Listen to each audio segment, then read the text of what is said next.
Dr. Anita Parker here.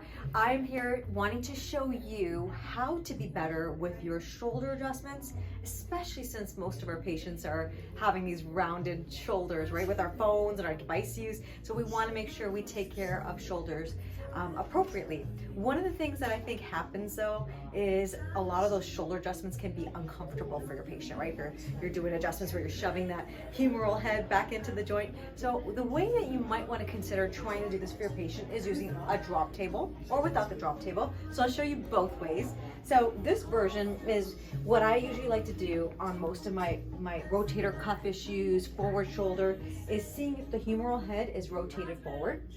And like I said, let's face it, most of our patients, even ourselves, we're rotating forward, so we want to push that back. So the way that I like to do it is to use my hand cupped like this, so it's as comfortable as we can be on the humeral head. So I'm going to use this cupping to cup the humeral head, so my hand is right there, so she feels comfortable. My other hand is right underneath her olecranon, on her elbow. And the reason I do that is so that I have full control of her arm, and she can actually relax it. If you find that your patient's holding up their arm, maybe just bring a chair or something over so that they can relax their shoulder completely. If you're having that, they're holding it up too tight, okay?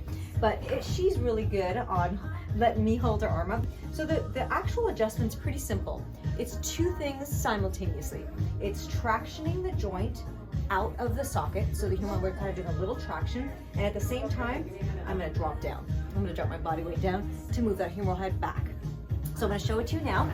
It's going to go fast, so we'll try to slow it down. So again, I take her elbow. Now you can see I'm actually really like putting it underneath my arm here, just so I have more control and ability to do more traction. We got the traction. My hand is going cupping that humeral head, and I'm just dropping down. Very gently, just dropping down. And then of course you can recheck it. So if you feel like that's not something you're comfortable with, or you don't feel like it's moving well, you just use the drop table. Exact same move, but you're letting the drop table take some of that tension out of you and the patient. So we're gonna go ahead and put that up and make sure she's set up in the right spot. There we go, perfect. And of course you wanna make sure the tension is really not too high, right? Because you're pushing down on a very sensitive segment. So you want to make sure you're mindful of the right tension. Same move, cupping her humeral head, tractioning that right here. And then as I drop, the table drops underneath. How did that feel? Pretty good? I'm going to show you one more time. We're going to do it on the opposite side. Just so you have at least two versions on both sides. So again, grabbing her arm from the elbow gives me more control.